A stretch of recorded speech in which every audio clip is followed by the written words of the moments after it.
네, 반갑습니다, 여러분. 아침 일찍부터, 그리고 오늘 조금 비가 와서 꿀꿀한데, 여러분 얼굴 보니까 너무 좋네요.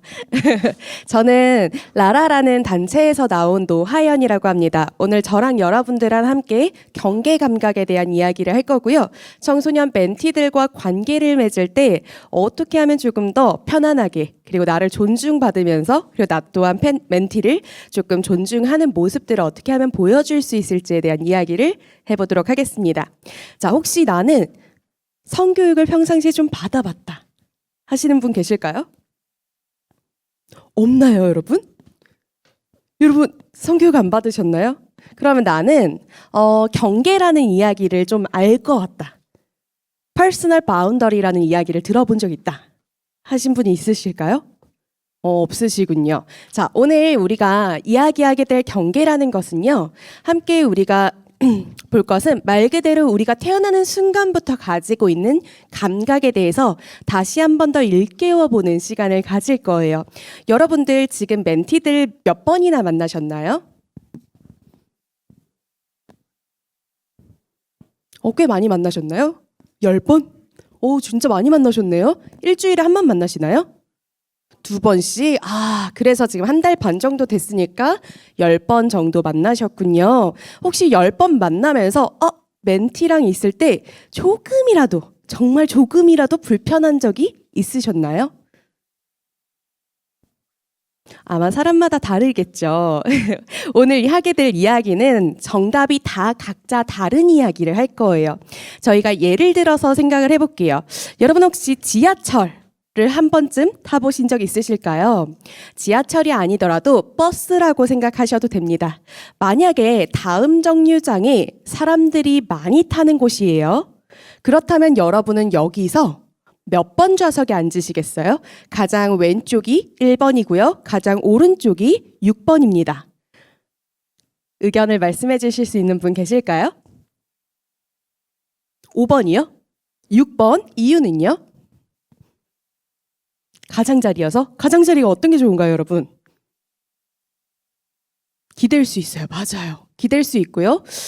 또 어떤 게 좋죠? 제 질문에 이제 눈빛에 못 이겨서 답변을 해주셨는데, 맞아요. 옆에 사람이 없어요. 실제로 캘리포니아 심리학회에서 이제 전 세계 사람들을 대상으로 조사를 해봤습니다. 그랬더니 몇 퍼센트가 1번과 6번을 골랐을까요? 86%가 1번과 6번을 골랐습니다. 그 중에 몇 명은 저 3, 4번 자리를 골랐어요. 이유가 뭘까요? 기대는 게 좋대요. 맞아요. 기대는 게 좋고, 또 초등학생들에게 물어봤어요. 초등학생들은 3, 4번을 많이 골라요. 이유가 뭘까요? 그냥 사람들 옆에 있는 게 좋대요. 우리랑은 조금 다르죠. 네, 자, 우리가 버스를 탈 때도 만약에 다음 역에서 사람들이 많이 탄다면 2명이 앉는 자리보다는 1명이 앉는 자리를 선호할 거예요. 이거는 누가 가르쳐주지 않더라도 우리는 이 자리를 선호하게 되어 있습니다. 왜냐하면 그게 바로 경계 감각이기 때문입니다.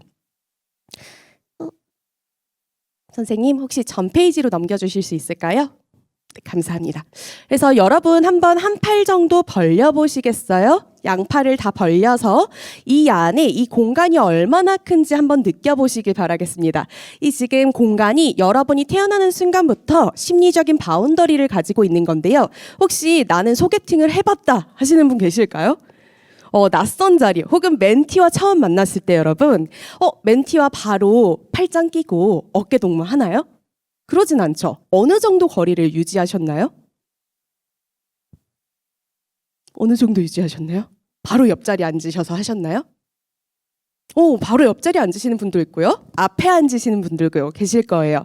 자, 옆자리에 앉을 때는 어떻게 앉으셨나요? 이렇게 찰싹 붙어서? 그렇진 않지만 너무 멀리 떨어지면 또 어색하죠. 마치 소개팅을 했을 때 우리 둘이 일행이긴 하지만 친하진 않아요. 그래서 사람들은 이 정도 거리가 있을 때, 한 팔 정도의 거리가 있을 때 낯선 사람이 나에게 다가오지 않았다, 안전하다라고 느낌을 받습니다.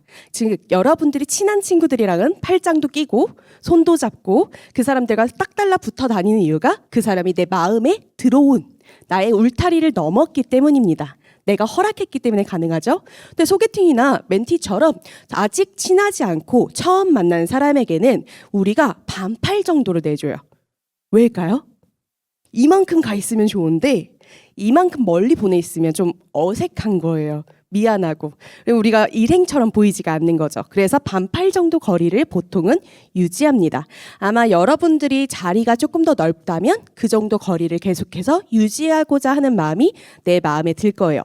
제가 오늘은 여기 서서 강의를 하라고 요청을 받았어요. 근데 제가 만약에 막 돌아다니면서 여러분 얼굴 가까이 간다면 조금 부담스럽겠죠. 왜냐하면 우린 처음 본 사이니까요. 그게 바로 경계 감각이에요. 그런데 여러분이 만나는 청소년 그리고 여러분들은 경계 감각을 우리나라 문화 안에서 많이 무너져 왔습니다. 어떤 경우들이 있을까요? 여러분 혹시 어렸을 때 이런 말 들어보셨나요? 이모 갈게 뽀뽀해줘. 이런 말 혹은 멘티한테 혹시 여러분들이 하신 적은 없죠? 선생님 갈게 뽀뽀해줘 안 되죠. 선생님 갈게 한번 안아줄래? 이렇게 얘기하시는 분들도 계세요. 포옹이라는 걸 통해서 더 친밀하고 그리고 정서적인 지원을 해주고 싶어서 이렇게 요청하시는 분들도 있는데 그게 나쁘진 않아요. 그렇지만 만약에 멘티가 그걸 불편해한다면 당연히 이거는 폭력일 수 있습니다. 자, 그러면 우리는 관계에 따라서 조금 행동과 대화 내용들이 많이 바뀌는데 같이 활동을 해보도록 할게요. 자, 여러분들 지금 활동지를 받아보시면요. 여러분들의 관계도 만들기가 가장 뒤편에 있을 겁니다. 자, 관계도 만들기를 통해서 여러분들이 함께 다양한 질문에 대해서 답변해 볼 건데요. 혹시 조별로 지금 색연필이 준비되었을까요? 색연필이 있나요? 사인펜 있어요. 자, 색깔이 각자 다를 거예요. 방법을 알려드릴게요. 자, 여러분들이 지금 한 달 혹은 3개월 나에 자주 만났거나 자주 보거나 혹은 본다라는 것은 만나지 않더라도 SNS로 보는 것도 괜찮습니다. 그리고 자주 연락을 했거나 혹은 자주 내 생각을 공유한 사람들, 그런 사람들을 적으실 거예요. 자, 제가 제 지인의 것을 가져와 봤어요. 이 지인은 놀랍게도 여기에 무엇을 적었냐면요. 좀 특별한 게 있어요. 누구의 이름이 보이시나요? 이재욱이요. 네, 연예인의 이름을 써놨어요. 그래서 제가 물어봤어요. 그대는 왜 이재욱을 써놨나요? 이렇게 물어봤어요. 왜 써놨을까요? 항상 보고 있대요. SNS와 그의 기사와 이런 것들을 통해서 항상 보고 있고 나는 이 사람과 관계를 맺고 있다. 그런데 이재욱 씨는 그 친구를 모르겠죠. 그래서 우리가 어떤 이야기를 할 거냐면 이 이야기를 쭉 적어보신 다음에 아래 칸에 보면 네모난 박스가 있을 거예요. 다양한 관계에 대해서 작성을 해드렸습니다. 그러면 여러분이 원하는 색깔 하나를 선택해서 예를 들어 스킨십을 할 수 있는 사이. 자, 아까 그 전으로 돌아가 볼까요? 그 친구는 이재욱과 스킨십이 가능할까요? 안 되겠죠. 자, 그러면 이재욱 씨는 빼고 스킨십이 가능한 사람끼리 묶을 겁니다. 이해되시죠?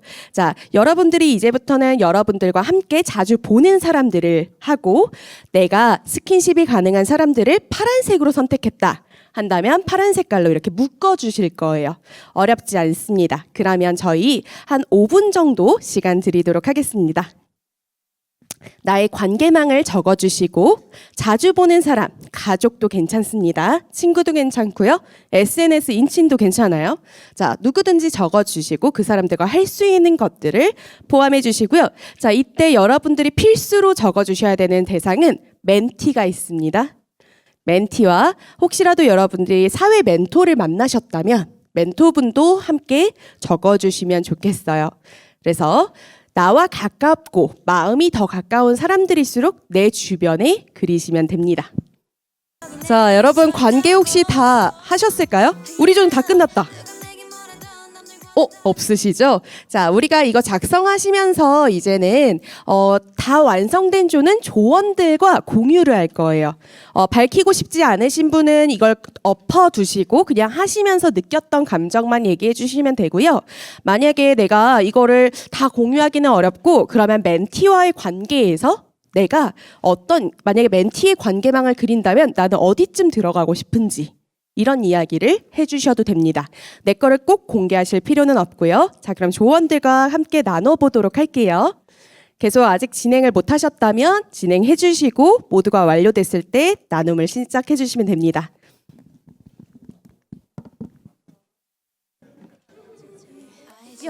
말 그대로 퍼스널 바운더리라는 건 나의 울타리라고 생각하시면 돼요.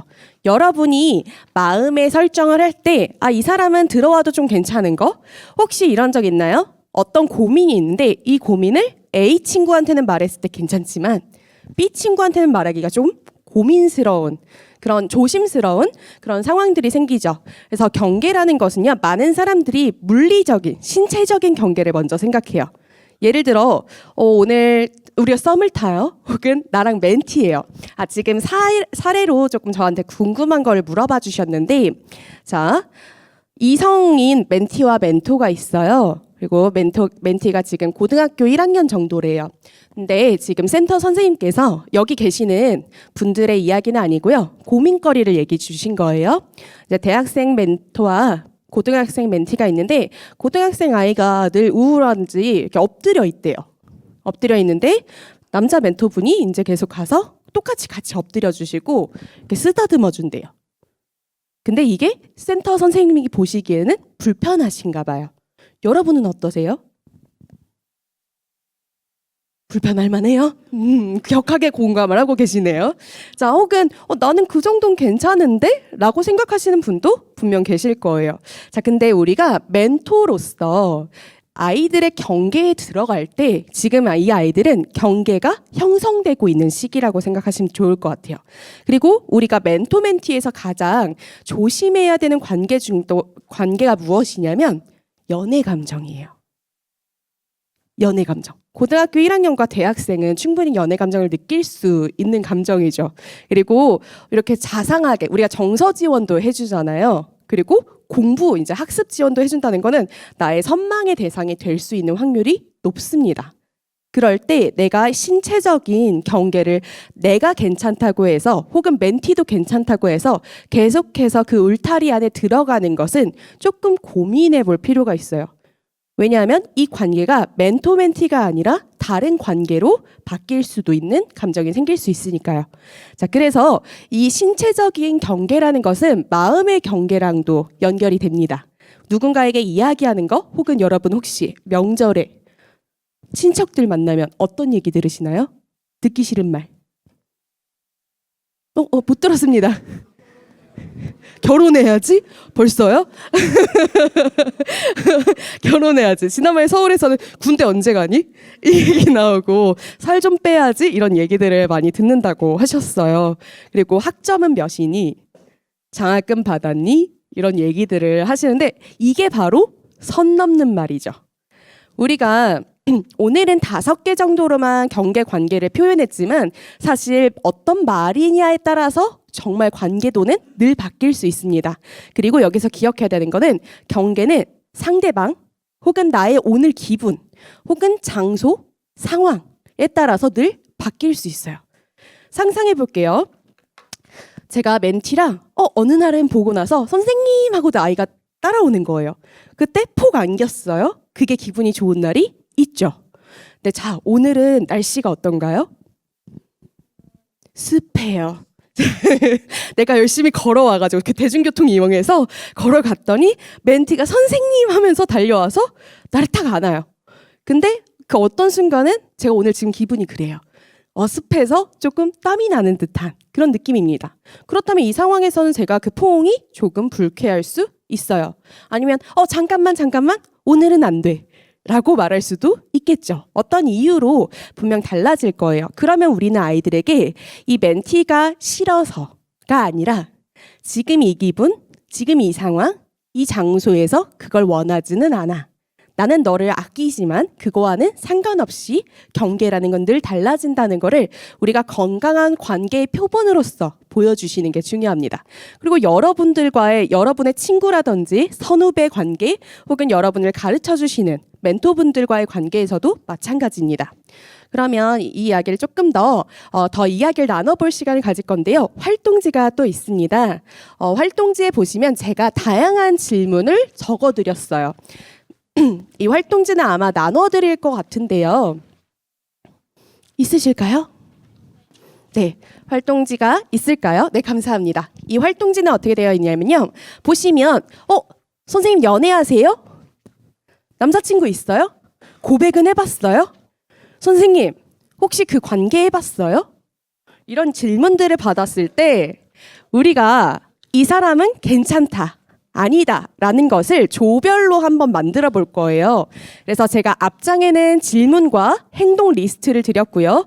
뒷장에는 멘토분이 나에게 물어봤을 때 혹은 멘티가 나에게 물어봤을 때 괜찮은지를 보시면 돼요. 자, 여러분이 쉽게 인지할 수 있는 건 이런 거예요. 저는 저 어렸을 때부터 제가 어디 사는지 물어보는 걸 되게 싫어했어요. 어느도 어디 사세요? 이 질문을 별로 안 좋아했어요. 그냥 제 경계 감각이죠. 이유가 없어요. 자, 근데 이렇게 생각해 보시면 돼요. 소개팅을 할 때는 제가 이 질문을 이해해 줘요. 왜냐하면 어디 사세요? 왜 물어볼까요?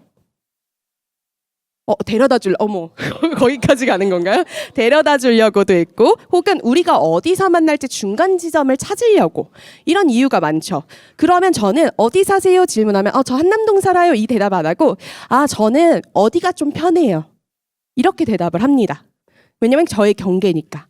그래서 제가 소개팅 하는 사람에게는 그 질문을 허락하지만, 만약에 여러분이 저한테 와서, 로아, 어디 사세요?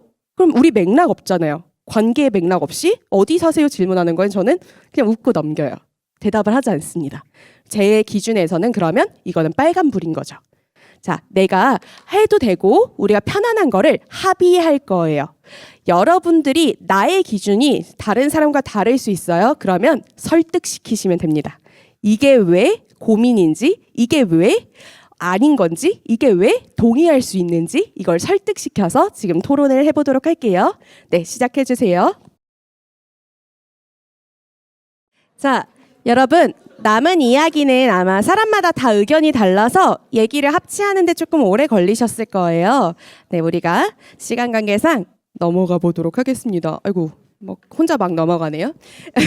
자, 선생님들 혹시 우리 조에서는 이건 좀 다들 한 번에 안 된다고 말했다.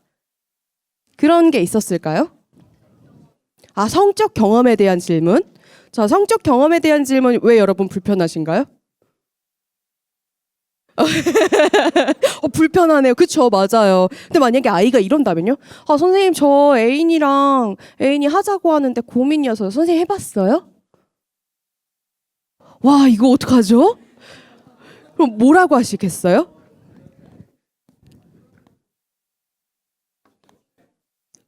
선생님들 멘붕 오셨나요? 자, 선생님, 저 애인이 계속 하자고 하는데 고민인데 선생님은 해봤어요? 라고 물어봤어요. 뭐라고 얘기하시겠어요? 그러게 라고 하실까요? 자, 이때는 여러분 아이들이 고민이라고 얘기하면서 나의 경험을 물어보는 경우가 있어요. 이게 성적 경험이어서 우리는 성과 관련된 거는 특히나 섹스와 관련된 거는 우리가 성인이더라도 되게 사적인 부분이라고 많이 생각하죠. 특히나 우리나라 문화에서는 많이 그렇고요. 그러다 보니까 당황해 하시는 경우가 있는데 그러면 이유를 한 번 더 물어봐 주시면 돼요. 예를 들어 선생님 섹스 해봤어요? 그게 왜 궁금해요? 라고 한 번 더 물어봐 주세요. 그러면 아이가 그냥요 라고 말하면 그건 좀 불쾌하네요. 왜 불쾌하죠? 이해 못할 수 있어요. 그러면 얘기를 해주세요. 성적인 경험 같은 거는 되게 친밀하거나 그리고 개인적으로 연인이라든지 관계가 깊은 사람들이랑 하는 이야기인데 너가 훅 들어오니까 내가 그거를 어떻게 말해야 될지 당황스럽고 이 얘기를 들었을 때 선을 넘었다는 느낌이 들어 라고 얘기를 해주실 필요가 있습니다. 왜냐하면 이들이 아직 어떤 선을 구분하기 어려울 수 있어요. 또한 사람마다 저는 성교육 강사예요. 그래서 선생님 섹스 해봤어요? 그러면 당황스럽지도 않고 그 질문을 너무 많이 들어서 저의 경계선에서는 질문해도 되는 질문이에요. 네. 근데 이게 사람마다 다 다르겠죠? 그래서 이 아이가 처음에 그 질문을 해서 내 경계를 넘었다면 한번 저지시켜 주시면 돼요. 그리고 의도가 있을 수 있죠. 아까 앞에 말했던 것처럼 애인이 계속 하자는데 고민이에요 라는 이야기가 있다면 나의 경험이 궁금할 수는 있어요. 그렇지만 그거는 선택이에요, 여러분이. 내가 이 아이한테 나의 경험까지 이야기할 것인지 아니면 지금 그러면 너가 지금 고민인 거에 집중해 보자 라고 하면서 그 아이의 고민에 대한 이야기를 할 것인지 여러분이 선택적으로 해주시면 되고요. 자, 우리가 사연이 들었어요.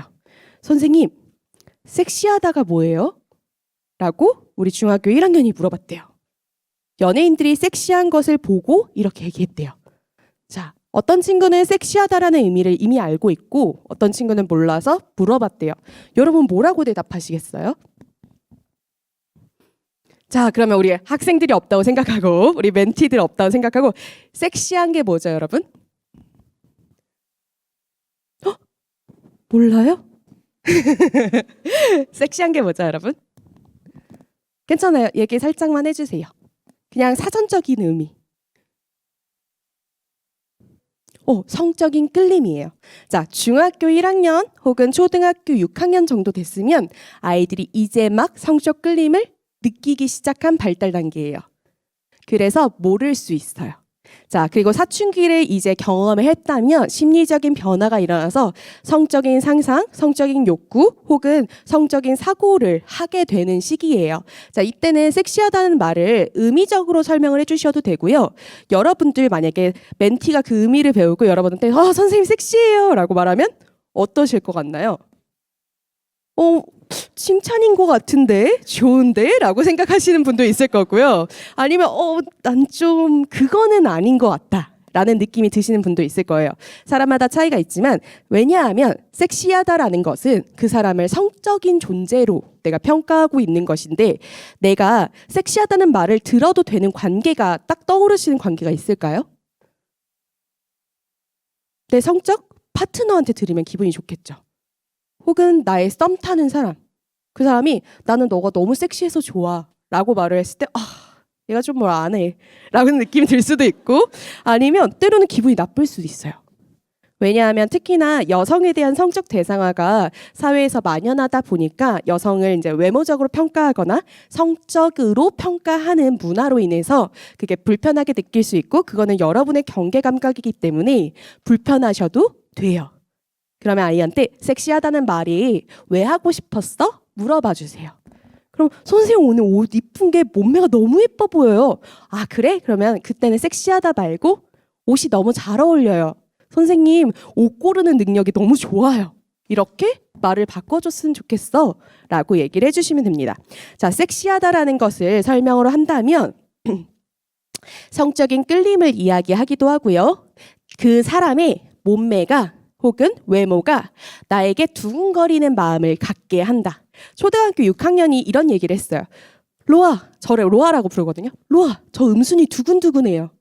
제가 지훈이를 좋아하나 봐요. 라고 얘기를 했어요. 그래서 제가 그때 뭐라 했냐면 그거는 좋아하는 건 아니고 성욕이라고 해요. 라고 얘기해 줬어요. 자, 아이들은 성욕에 대해서 분명히 배울 권리도 있고요. 당연하게 자연스러운 거예요. 성욕이라는 게 누군가를 보고 떨리는 마음일 수도 있고요. 누군가를 보고 손을 잡아보고 싶다라고 느껴지는 마음일 수도 있고요. 드라마에서 키스씬을 봤는데 나도 모르게 얼굴이 붉어지고 두근거리는 마음이 있다. 그게 성욕이라고 할 수 있어요. 거기에서 그 친구가 저 좋아하나 봐요. 그 아이를 사랑하나 봐요. 라고 말을 했을 때 사랑으로 가려면 뭐가 필요할까? 제가 물어봤어요.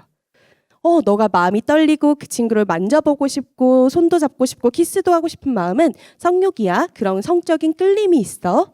그러면 우리가 사랑한다는 건 뭘까? 질문을 해주는 거예요. 여러분이 성적인 이야기를 혹시라도 듣는다면 우리 아이들이 경계를 넘었을 때 일단은 자연스럽게 표현해 주시고요. 모든 걸 답해 주실 필요 없어요. 나 좀 당황스러운데? 라고 얘기하셔도 돼요. 그럼 아이가 어떡하지? 라고 했을 때 여러분도 대답할 준비가 필요하시죠. 이거는 내가 너한테 어떻게 말을 해야 될지 좀 고민스러운데 다음 주에 얘기해도 될까? 라고 얘기하셔도 되고요. 혹은 내가 지금 여유가 돼요. 그러면 그럼 사랑이 되려면 뭐가 필요할까? 같은 확장형 질문을 던져주시는 게 좋아요. 자, 성적인 욕망이 끌림이 관계에서의 사랑이 되려면 뭐가 필요할까라고 물어봤더니 그 초등학교 6학년이 이렇게 말하더라고요. 그 친구를 배려하는 마음이요. 라고 말을 하더라고요. 그 친구가 좋아하는 걸 챙겨주고 그 친구를 배려하는 마음을 가지면 그게 사랑인 것 같아요. 그래. 그러면 그런 마음이 생겼을 때 또 얘기해줘. 그러면 선생님이 너가 사랑을 시작한 걸 축하해줄게. 라고 얘기해 줄 수 있는 거죠. 자, 멘티는 아마 여러분들에게 크나큰 애정을 원할 수도 있고요. 생각보다 깊은 관계를 생각하고 있을 수도 있어요. 이 깊은 관계가 연애 감정 말고요. 내가 지지하고 뭔가 나를 지지해주는 존재라고 받아들일 수 있어요. 그렇다면 내가 그 관계가 괜찮은지 한번 살펴보셔야 돼요. 그리고 나는 이 아이에게 어느 정도까지, 이 아이의 경계에 어느 정도까지 들어갈 수 있는가 또 여러분 스스로 살펴보셔야 되고요. 그거에 따라서 여러분의 행동도 달라지실 거예요. 제가 지난번에도 이 교육을 하면서 보니까 이게 되게 핫한 주제였어요. 거주지에 찾아오는 거. 선생님, 저 여기 주변인데 가도 돼요? 혹은 멘토분이 내가 여기 왔다가 너가 생각나서 그런데 우리 커피 한잔 할래? 라고 해요. 자, 여러분 OX로 한번 보여주실 수 있어요? 세모여도 되고요.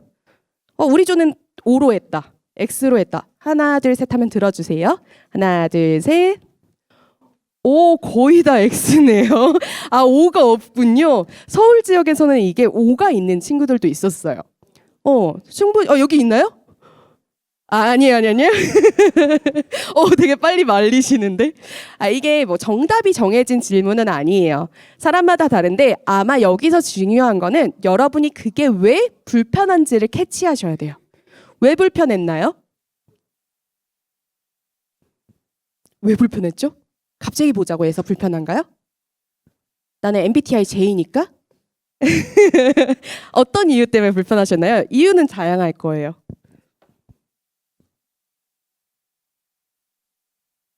내 사생활에 사적인 곳에 들어온 것 같은 느낌. 좋아요. 아무 때나 나를 찾는 게 저는 약간 제가 생각한 관계보다 더 나간 듯한 느낌이 들어서 불편할 때가 있어요. 이래서 여러분들이 경계라는 감각을 배움으로써 내가 나의 촉을 믿게 되는 거예요. 그래서 이게 불편한데? 내가 예민한 거지 뭐 하고 넘어가는 게 아니라 난 이게 불편한가 봐. 그러면 이 사람한테 그거를 어떻게 표현하지? 그 사람이 상처받지 않고 나도 상처받지 않는 선에서 적절하게 표현하는 방법에 대해서 여러분이 표현을 해주셔야 되고요. 그거를 통해서 멘티들은요. 사람과 관계하는 방법을 배울 거예요. 여기서 멘티가 있잖아. 나는 그런 질문이 불편해 라고 했을 때 멘티가 선생님 죄송해요 라고 말한다면 이 친구는 상대방의 마음을 공감하는 법을 아마 배웠을 거예요. 자, 근데 그게 왜 불편해요? 라고 말한다면 우리 뭐라고 말해줄 수 있을까요? 여러분, MBTI가 그래서 못 들었어요. 여러분이 대답이 있으시다면 해주셔도 되고요. 없다면 이유는 없어. 그냥 불편해. 라고 얘기하셔도 돼요. 모든 게 이유가 있지 않아요. 상대방이 나에게 내가 싫은 감정이라는 거는 내 몸에서, 내 마음에서 일어나는 거기 때문에 여기 정답이 없습니다. 어떤 날은 괜찮고 어떤 날은 안 괜찮아요. 되게 갈대 같고 이상해 보이지만 아니요. 이게 원래 사람의 심리입니다. 당연하고요. 잘 모르겠네. 근데 나는 그게 싫어. 존중해 줄 수 있겠니? 이렇게 그냥 여러분 자신을 있는 그대로 보여주시는 관계가 필요합니다. 자, 그러면 저희 10분 쉬었다가 다시 2시 10분에 만나 뵙도록 하겠습니다. 아까 전에 또 들어왔던 질문 중에 하나가 있어서 이 질문도 좀 답변 드리고 두 번째 시간 시작해 보겠습니다. 두 번째 시간에서는 저희가 하게 될 이야기는 성적 합의와 존중에 대한 이야기예요. 성적 합의와 존중은 여러분의 일상, 멘티를 만나지 않더라도 일상에서 매우 중요한 부분이기도 하고요. 그리고 멘티나 멘토와 같이 우리가 어떤 배움을 나누는 관계에서도 되게 중요한 이야기입니다. 꼭 섹스, 성관계와 관련해서만 나오는 게 성적 합의가 아니고 다양한 맥락이 있는데요. 오늘 그것을 두 번째 시간에 얘기해 볼 거고요. 어떤 질문이 있었냐면 선생님, 관계하다가 어떤 의미예요? 라고 중학교 1학년이 물어봤어요. 학교에서 친구들과 이야기하다가 센터에서 궁금해서 질문을 했대요. 자, 여러분, 관계하다가 무슨 의미죠?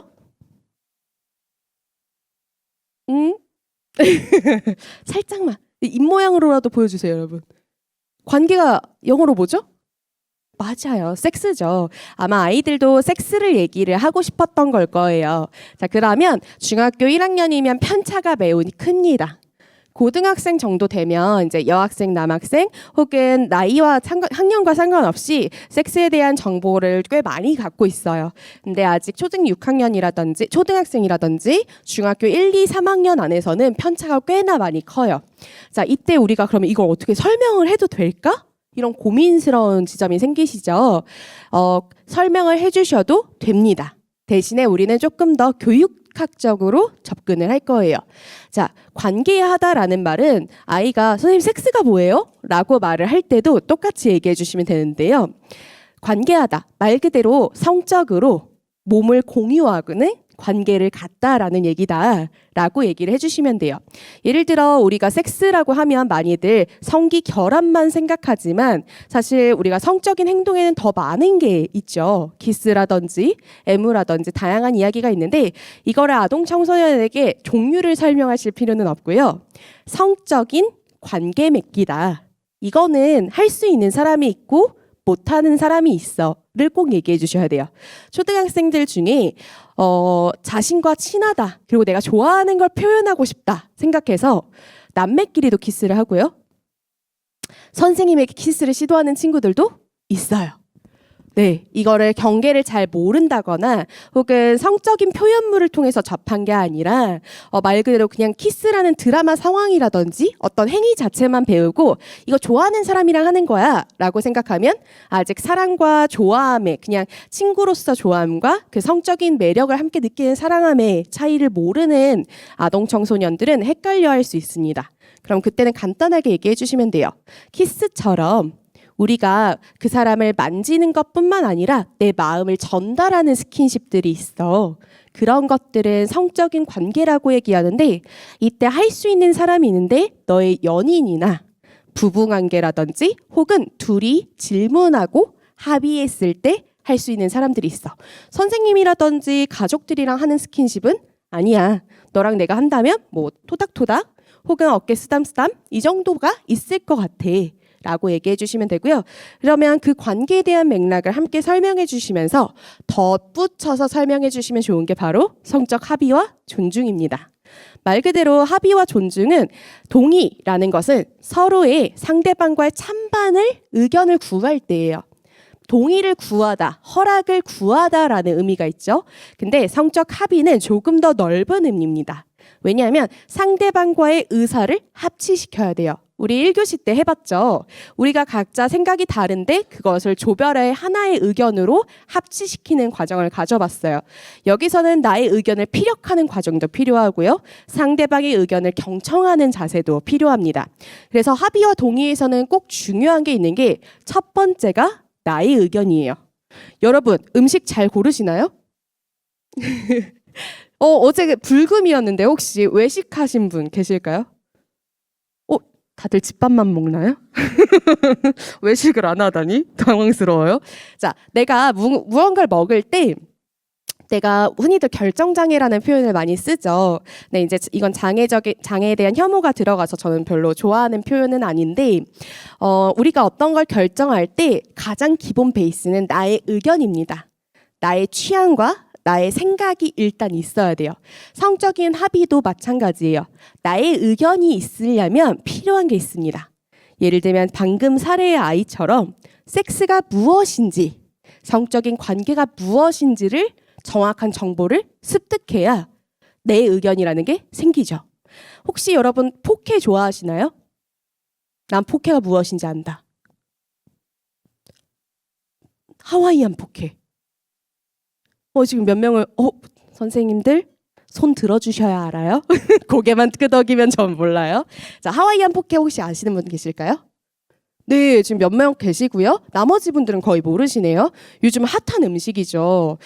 근데 제 파트너가 하루는 이렇게 얘기했어요. 야, 포케 먹으러 갈까? 라고 해서 제가 포케가 뭐지? 싶었어요.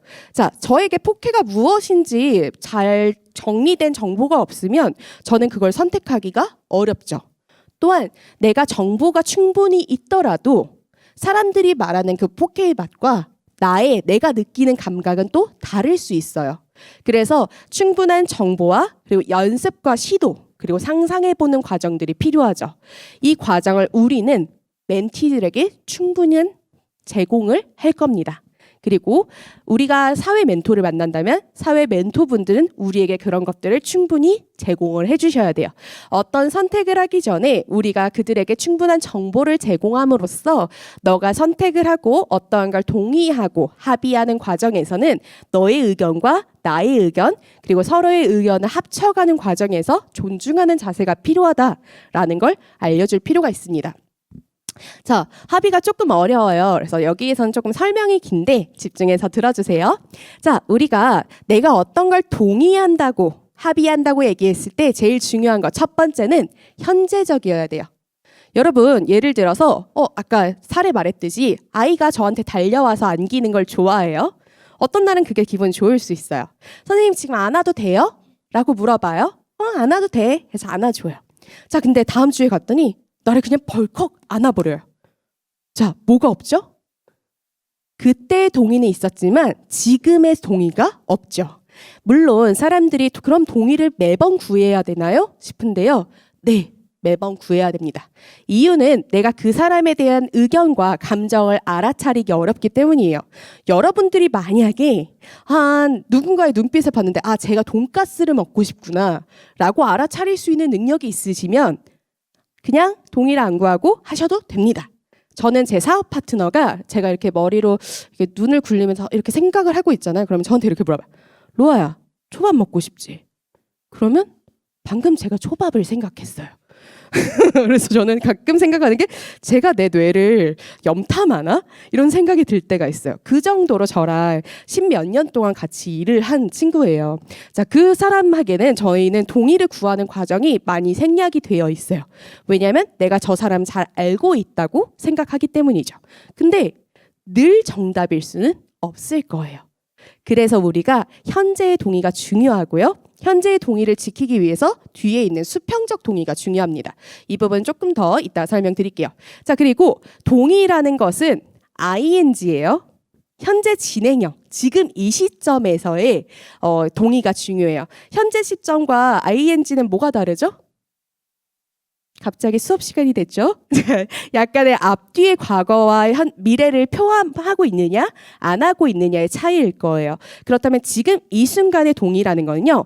바로 몇 초 뒤면 바뀔 수도 있다는 의미예요. 가까운 미래를 포함하고 있지 않아요? 그래서 이것은 언제든지 철회될 수 있어요. 근데 많은 사람들이 이걸 철회하면 뭐야 아까는 괜찮다 했다가 왜 이제 와서 또 마음이 바뀌었어? 아까 우리 왜 마음이 바뀐다 했죠? 이유가 없어요.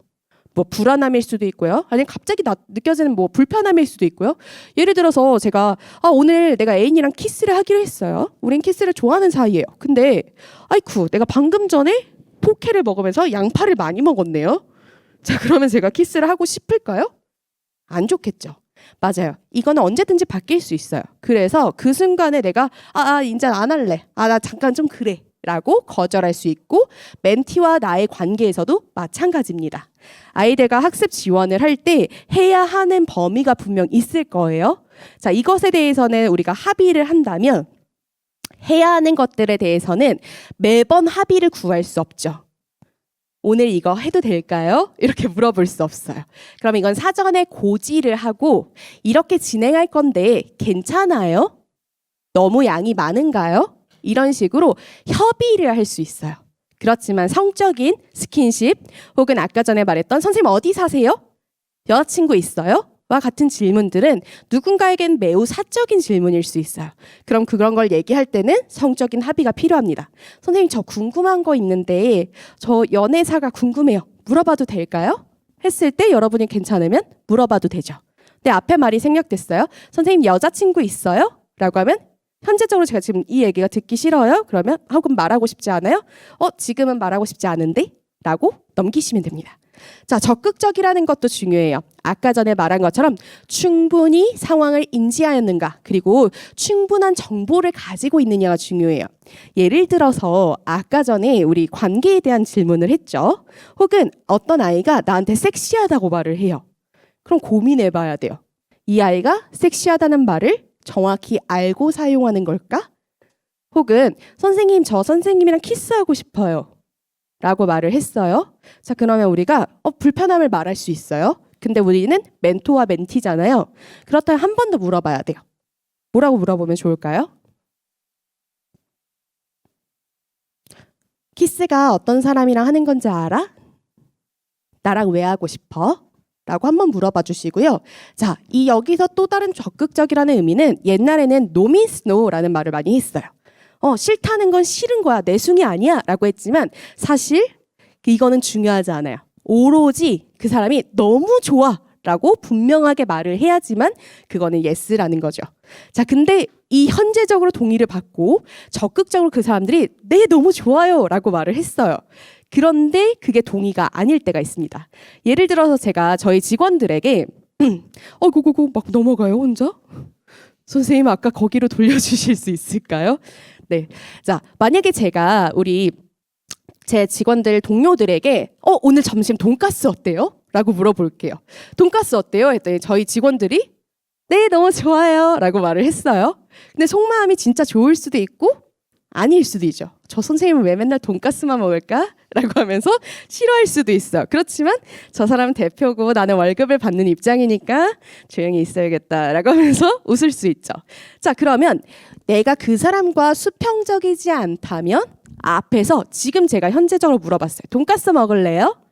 그리고 그 사람이 네, 좋아요 라고 적극적으로 대답했지만 우리가 편안하게 거절할 수 없는 사이라면 이거는 동의가 의미가 없어요.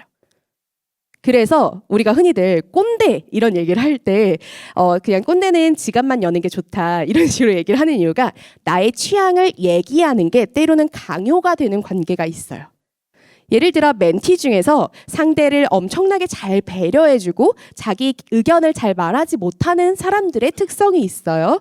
그런 학생이 있다면 그때는 여러분의 의견을 먼저 얘기하기보다는 그 아이에게 먼저 물어봐 주시는 게 관계적으로 좋습니다. 왜냐하면 아이들은 여러분한테 예쁨을 받고 싶어요. 그리고 여러분은 나이가 훨씬 많고요. 여러분은 사회에서 말하는 대학생이라는 좋은 위치를 가졌어요. 즉, 그 아이들은 여러분의 의견을 거절하기 어려운 친구도 분명히 있습니다. 물론 아동 청소년 중에 선생님 싫은데요? 라고 얘기하면서 얘는 내 말을 전혀 듣지 않는구나 하는 친구들도 있지만 우리는 언제든지 우리의 권력이 수직적으로 관계를 만들 수 있다는 걸 인지해 주셔야 됩니다. 그래야지만 존중하는 관계가 될 수 있어요. 그러면 그 특징들을 여러분 이거는 딱 기억해 주시면 좋을 건데요. 첫 번째, 편안하게 거절할 수 있는가? 제가 고등학교 2학년 때 생물 선생님이 저에게 1년 동안 교과서 심부름을 시키셨어요. 한 손에는 사랑의 매와 한 손에는 출석부를 들고 오시면서 꼭 교과서는 안 가져와요.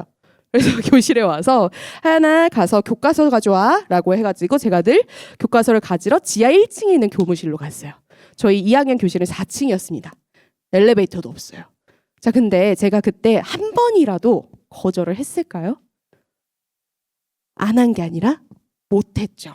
왜냐하면 내 생활 기록부도 그분이 쓰시고 나의 이제 평가도 그분이 하시게 되니까 혹시라도 모르는 걱정이 제가 거절하기가 어려웠어요. 근데 딱 한 번 거절할 수 있는 시기가 있었어요. 언제냐면 제가 교통사고를 당해서 깁스를 했을 때였어요. 선생님 이러면서 제 발을 보여주는 거죠. 그러면 선생님이 그렇구나, 아프구나, 그래 그러면 다른 애가 가져오자 라고 하면서 넘기더라고요. 자, 내가 거절을 할 때 핑계가 있어야 한다면 이거는 수평적이지 않아요. 자, 그리고 거절을 할 때 우리 관계의 변화가 걱정돼요. 예를 들어 대표적으로 부모와 자녀 관계, 혹은 선생님과 제자 관계, 혹은 연인과 연인 관계도 마찬가지예요. 연인 사이에서도 갑을 관계가 분명 존재하니까요. 이처럼 내가 이걸 거절함으로써 앞으로의 일어날 일을 염려하는 사이라면 이거는 우리가 조금 고민해봐야 되는 관계입니다. 여러분이 멘티의 의견을 거절하기 편한 사람도 있을 거고요. 혹은 내가 모든 걸 다 들어줘야겠다 하면서 어려우신 분도 있을 거예요. 그러면 우리 둘의 거절을 어떻게 하면 편하게 할 수 있을까를 고민하셔야 돼요. 예를 들어 유머를 조금 더하시면 좋아요. 이거는 이제 성적인 합의로 좀 예시를 들어드릴게요. 제가 자주 만나는 의사 선생님 두 분이 계셔요. 그 두 분은 부부시거든요. 근데 청결을 제일 중요시 여기세요. 그래서 이 두 분이 부부 관계를 하고 싶을 때 어떻게 하냐면 양치할래? 라고 물어봐요. 그럼 아이들이 있을 때도 여보, 우리 양치할래? 라고 하면 아무렇지 않죠. 근데 둘만 아는 시그널이에요. 그럼 어떤 날은 아내분이 남편분한테 가서 입에다가 칫솔을 꽂아줘요. 양치해. 라고. 그러면 그분이 남편분이 안 하고 싶어요. 그럼 어떻게 할까요? 빼면서 안 할 거야. 라고 얘기를 하는 거예요. 근데 이게 나랑 섹스할래? 근데 아니 안 할래. 라고 했을 때보다 조금 가볍게 느껴지죠. 그래서 여러분들이 멘티와 관계를 맺을 때도 이런 여러분들만의 시그널을 보여주시는 것도 방법이에요. 그래서 이건 제가 성적인 걸로 예시를 드렸지만 학습과도 마찬가지고요. 우리 아이가 만약에 우리 멘티가 좀 선을 자주 넘는 친구예요. 그러면 여러분들이 예를 들어 삐삐 지금 삐삐 위험해요 라고 얘기를 하는 거를 계속 시그널을 합의해서 만드는 거죠.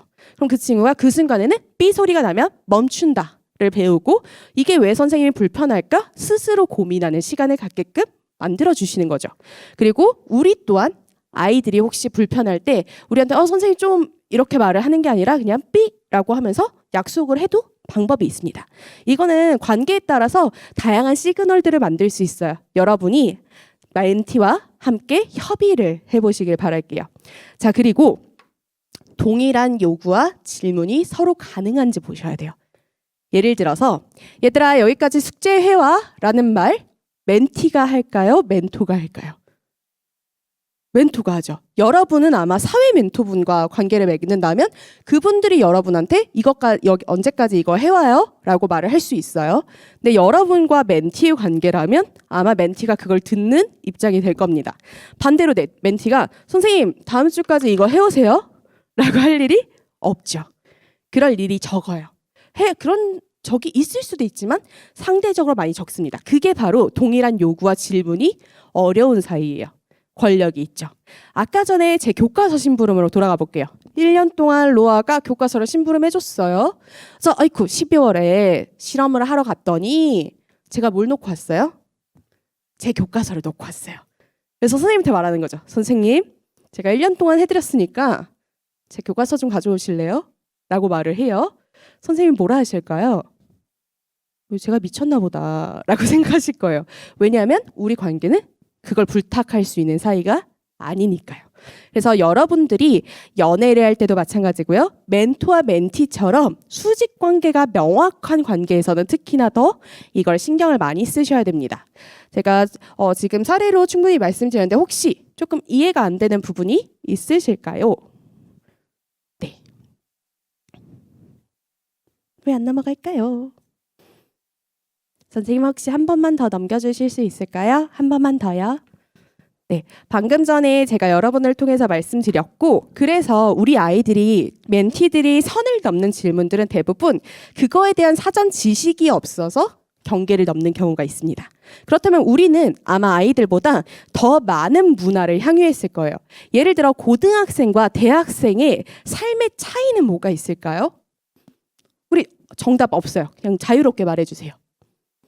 삶의 차이는 뭐가 있을까요? 자유로움. 예를 들어서 여러분 수업 내가 선택할 수 있죠. 시간표 내가 짜요. 고등학생은 대부분 학교 다니고 있다면 학교 밖 청소년이 아니라면 수업은 학교에서 짜줄 거예요. 또 어떤 차이가 있나요? 술을 마시거나 못 마시거나 담배를 필 수 있거나 필 수 없거나 결혼을 부모의 동의 없이 할 수 있냐 없냐 고용 노동을 부모의 동의 없이 할 수 있냐 없냐 이런 것들의 차이가 있죠.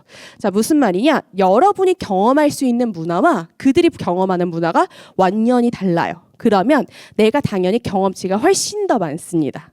그래서 우리가 아까 전에 멘티와 멘토가 이루어질 수 없는 사랑이 연애 감정을 느껴서는 안 된다라고 말씀을 드리는 이유가 우리가 알고 있는 지식이 그들에게서는 사실 당연하지 않은 지식일 확률이 있어요.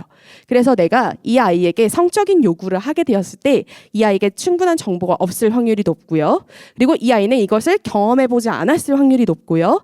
이것을 선택할 준비가 안 됐을 확률이 높아요. 예를 들어 21, 25, 21인가요? 네, 그 드라마를 생각해 볼게요. 백이진이 24세 기자예요.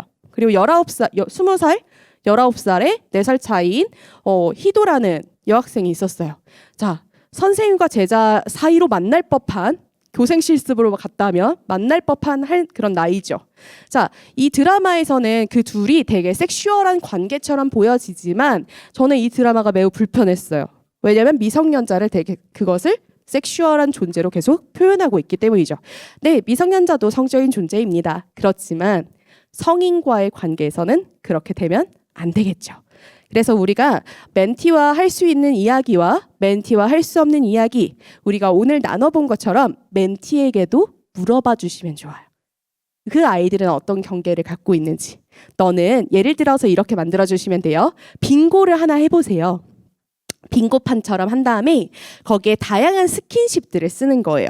그리고 오늘 제가 예시로 보여준 것처럼 가족사, 연애사 이런 것도 넣어요. 그랬을 때 이거 저는 선생님이랑 얘기할 수 있어요? 혹은 이 행동 할 수 있어요? 편안해요? 라고 하는 건 초록 색깔로 칠합니다. 그리고 이거는 협의하에 합의를 한다면 해볼 수 있어요 하는 거는 신호등의 노란색처럼 칠합니다. 그리고 저는 이건 좀 불편한데요 싶은 거는 빨간색으로 칠해요. 아마 여러분이 한 센터에 가면 여러 명의 멘티를 만나게 되실 거예요. 그러면 이거를 각자 하나씩 다 하고요. 서로 공유를 하면 돼요. 아, 이들의 경계가 이렇게 다르구나 라는 걸 그들이 인지할 수 있도록요. 그리고 그들과 우리 관계에서 여러분이 불편한 것도 자연스럽게 얘기하실 수 있을 겁니다. 그래서 오늘 여러분께 드린 활동지를 활용해서 한번 그런 관계들을 만들어 주시면 좋겠고요. 실제로 해외에서는 성폭력과 관련해서 성적 합의를 볼 때 이 기준을 잡고 있습니다.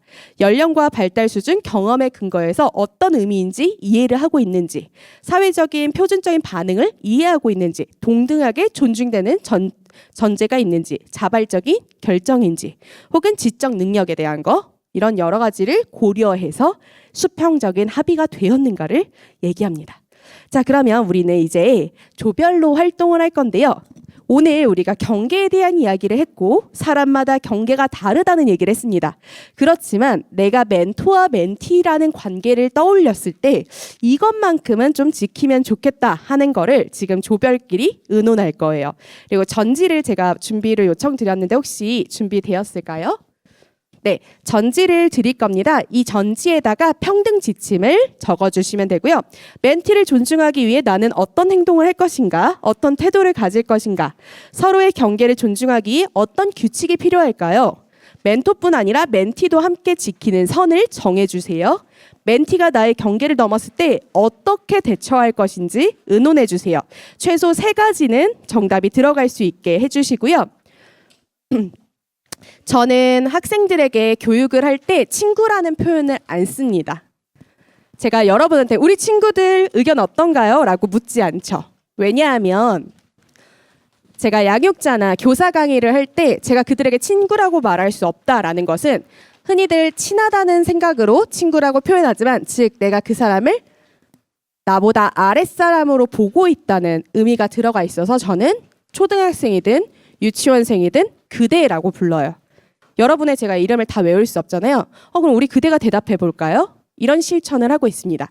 저는 강사라는 위치에서 제가 수강생들, 학습자들을 존중하는 메시지를 주기 위해서 친구라는 표현 대신 얘들아 라는 표현 대신 우리 그대들, 여러분과 같은 표현을 쓰고 있습니다. 여러분은 멘토와 멘티 관계에서 어떻게 존중을 표현할 것인지 고민해 주시고 각자만의 규칙을 함께 조별로 협의해서 만들어 주세요. 마지막으로 서기는 여기에 들어가셔서 우리가 적은 이야기를 간단하게만 올려주시면 됩니다. 그러면 저희 조별 활동 시작하겠습니다. 네, 그러면 어느 정도 올리신 걸로 알고 저희 이제 저와 이야기를 마무리 지어 볼 텐데요. 앞에 봐주시겠어요? 제가 오렌지 주스를 먹었더니 수전증이 좀 나아진 것 같아요. 그쵸? 온라인 보시는 분들도 좀 마음이 편하실 것 같네요. 자, 의문문 사용하지 않기, 거절 의사 밝힐 수 있음을 암호 정하기 이런 걸 적어주셨고요. 여기 되게 어려운 말을 써주신 분이 있어요. 청유형으로 말하는 습관 기르기. 혹시 그리고 권력 과시하지 않기. 여러분의 권력 과시하는 건 어떤 게 있을까요? 먹기 싫은 음식 먹으라고 강요하고 뭐 이런 것들도 들어갈 수 있고요. 권력이라는 건 생각보다 일상적인 문제여서 우리가 이거를 오늘 배웠으니까 조금 일상에서 투입해서 보시면 좋을 것 같아요. 우리가 오늘은 멘토와 멘티처럼 나이 차이나 혹은 사제지간에 대해서 얘기했지만 그 외에도 성적인 권리라든지 예를 들어 성소수자라든지 장애라든지 혹은 뭐 인종이라든지 이런 다양한 맥락에서도 권력이 생길 수 있다는 걸 인지해 주시길 바라겠습니다. 아까 전에 이렇게 사적인 질문을 이제 못하게 하면 어떻게 유대관계를 만들죠? 이런 질문이 나왔어요. 여러분, 우리 사적인 질문을 안 하는 대신에 유대관계는 어떻게 하면 만들 수 있을까요?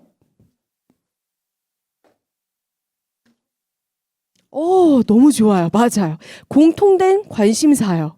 예를 들어 우리가 지금 학습 지원을 위해서 모였다면 공부에 대한 고민을 나누는 것도 방법이고요. 혹은 또 어떤 공통된 관심사가 있을까요? 연예인을 좋아한다면 연예인 얘기도 괜찮고요. 네, 저는 요즘 풋살과 이제 수영을 하고 있는데 풋살을 하니까 이제 남자 청소년들과 할 얘기가 많아졌어요. 그래서 어디 축구장이 좋다. 막 이런 얘기들을 나누기도 하는데요. 우리가 멘티들과 늘 학습에 대한 이야기만 하진 않을 거예요. 그래서 오늘 알려드린 것처럼 스킨십 빙고 같은 걸 통해서 우리의 느낌도 공유하고 취향도 공유함으로써 할 이야기가 더 많게 하시는 것도 좋고요. 혹은 이 취향 빙고를 통해서 다양한 이야기를 넣어볼 수 있어요. 어떤 스타일의 영화를 좋아하는지, 어떤 꿈을 가지고 있고 그 꿈을 왜 좋아하는지 이런 이야기들을 거기다 다 써볼 수 있기 때문에 여러분들이 멘티와 이야기할 때 소재거리를 좀 가져가시면 좋습니다. 왜냐하면 우리가 쉽게 이렇게 많이 생각합니다. 아동 청소년들 같은 경우에 그리고 우리나라 문화 안에서 칭찬을 하면서 외모적인 평가를 하는 것이 친해지는 방법의 일종이라고 생각을 해요. 그래서 뭐 예를 들어 아침 인사할 때 어머 살 빠지셨네요 라고 얘기한다거나 선생님 오늘 너무 예뻐요 이런 얘기들을 하는 경우가 있습니다. 자, 이거는 악의적인 건 아니지만 그 상대방이 본인의 외모를 계속해서 신경 쓰게끔 만드는 그런 발언이기도 해요. 그래서 사실 외모적인 발언은 칭찬을 포함해서 모든 평가적인 이야기들은 아예 꺼내지 않는 게 제일 좋습니다. 그러면 외모를 칭찬하지 않는 대신에 무엇을 할 수 있을까? 이런 거는 한번 집에서 고민하실 수 있는데 추천드리는 방법은 외모, 우리가 미적인 것을 칭찬하기보다는 그 사람의 능력이나 기능적인 걸 칭찬해 주시면 좋아요. 예를 들어 제가 어떤 옷이 되게 잘 어울린다고 생각해 볼게요. 혹은 머리를 잘 잘랐어요. 잘 어울려요. 자, 어떻게 기능과 능력을 칭찬해 볼 수 있을까요? 예뻐요 라는 말 대신에 옷을 진짜 잘 고르시네요. 본인 체형을 되게 잘 알아차리시네요. 되게 코디 좋아요. 혹은 어디 그렇게 미용실 좋은 데 찾았어요? 저도 알려줘요. 이렇게 얘기해 볼 수가 있죠. 아이가 예쁜 옷을 입고 오거나 아이가 정말 예쁘게 생겼을 수도 있어요. 잘생기고. 자, 그렇다면 그 아이들에게 그 외모에 집중할 게 아니라 예를 들어 여러분 혹시 고민 있으신가요? 몸에서? 제가 아이들과 이런 얘기를 많이 해요. 얘들아 콤플렉스 3개 적어보자. 그 이유도 적어보자 라고 하고요. 이 포스트잇을 다른 사람과 바꿔요. 그러고 나서 기능으로 바꿔주자. 예를 들어 저는 허벅지가 이게 하비라고 해가지고 하체 비만이어서 너무 싫었어요. 그래서 청바지를 평생 동안 입지 않았다가 올해부터 입기 시작했습니다. 자, 근데 제가 청바지를 선택할 수 있었던 이유는 최근 3, 4년 동안 제가 수영과 축구를 배우면서 알았어요. 내 허벅지의 기능을. 엄청나게 스피드가 빠르고 힘이 좋더라고요. 그래서 내가 몇 년 만에 이렇게 내 몸의 기능을 알았구나 라고 느꼈거든요. 그것처럼 아이들한테 기능을 찾아주는 거예요. 손가락이 길면 예쁜 거 말고 뭐가 있죠? 어떤 기능이 좋을까요? 피아노 치기 수월해요. 맞아요. 그리고 기타 치기에도 좋아요. 이렇게 손가락을 이용하는 거. 뱃살이 많으면 뭐가 좋죠? 안 아파요? 어떤 게 안 아파요? 부딪혔을 때 안 아파요. 그것도 방법이고요. 전 제가 뱃살 만지고 있으면 기분이 풀리더라고요. 그래서 나를 안정하게 만드는 기능도 있어요. 그래서 이런 어떻게 보면 이런 얘기하는 것만으로도 웃음이 나죠. 그래서 아이들의 관점도 바꾸고 내가 그들에게 정서적인 지원도 하면서 관계도 깊어질 수 있게 해주는 방법입니다. 네, 제 수업은 여기서 마칠 건데요. 여러분들께 간단하게만 네 가지만 소개하고 마치도록 하겠습니다. 일단 첫 번째, 폭력을 허용하는 말 하지 않기. 아이들끼리 이런 경우가 있습니다. 어떤 A가 B를 좋아해요. 그래서 막 B의 머리카락을 잡아 당기고 막 그래요. 내 눈에는 그 아이가 관심을 가지는 게 보여요. 그래서 많이들 실수하는 게 제가 널 좋아해서 그래 라고 얘기합니다. 근데 폭력은 폭력입니다. 좋아한다고 제가 제 파트너를 때릴까요? 아니죠. 그런 건 그랬을 때 성적 취향이라고 얘기하잖아요. 그래서 그건 특별한 취향인 거지, 우리가 어떤 사람을 아낀다라고 했을 때는 내 마음을 표현하는 적절한 방법을 알려줄 필요가 있는 것이지, 그것을 허용하게 해주시면 안 됩니다. 폭력은 폭력일 뿐, 만약에 아이가 모른다, 야, 너가 걔가 마음에 들면 걔가 좋아하는 걸 해줘봐. 그 아이가 관심 있는 거를 같이 대화를 나눠봐. 이런 방법을 알려주세요. 두 번째, 행동하기 전에 동의 구하기입니다. 이거는 아이들이 한 번에 바뀌지 않습니다. 여러분이 먼저 실천을 계속 해주셔야 돼요. 아이들에게 질문할 때 혹시 이거 많이 어려워 보는데 선생님이 도와줘도 될까? 혹은 속눈썹 묻었다. 떼어줘도 될까? 이런 식으로 계속해서 사소한 일이지만 동의를 구하는 연습을 해주세요. 그리고 만약에 상대가 불편해 보일 수 있어요. 속눈썹 떼준다 해서 괜찮다고 했는데 어느 순간 얼굴이 너무 가깝다거나 혹은 너무 많이 붙어가지고 계속 떼준다거나 불편할 수 있죠. 그러면 상대가 표정이 안 좋거나 혹은 주춤하는 게 보인다거나 뒤로 물러선다면 이건 경계 감각이 발동한 거예요. 그때는 바로 행동을 중단해 주시는 게 좋습니다. 그리고 불편했는지 혹은 사과를 해야 된다면 사과를 해주시는 게 좋고요. 마지막으로, 당연한 거지만 멘토 멘티가 적절한 관계를 유지하고 우리가 연애라든지 혹은 우리가 적절하지 않은 관계는 조심할 필요가 있다는 걸 말씀을 드리고 싶습니다. 이 뒷부분은 저희가 활동지로 나중에 공유 드릴 거예요. 안내문으로 공유 드릴 거고, 멘티가 혹시라도 경계라는 감각을 이해 못할 수 있죠. 그 설명문을 다 적어드렸으니까 혹시라도 논의하셔야 되는 게 있으면 이쪽 안내문을 참고하시길 바라겠습니다. 네, 오랜 시간 수업 들어주셔서 감사하고요. 오늘도 좋은 하루 보내시길 바랍니다. 감사합니다.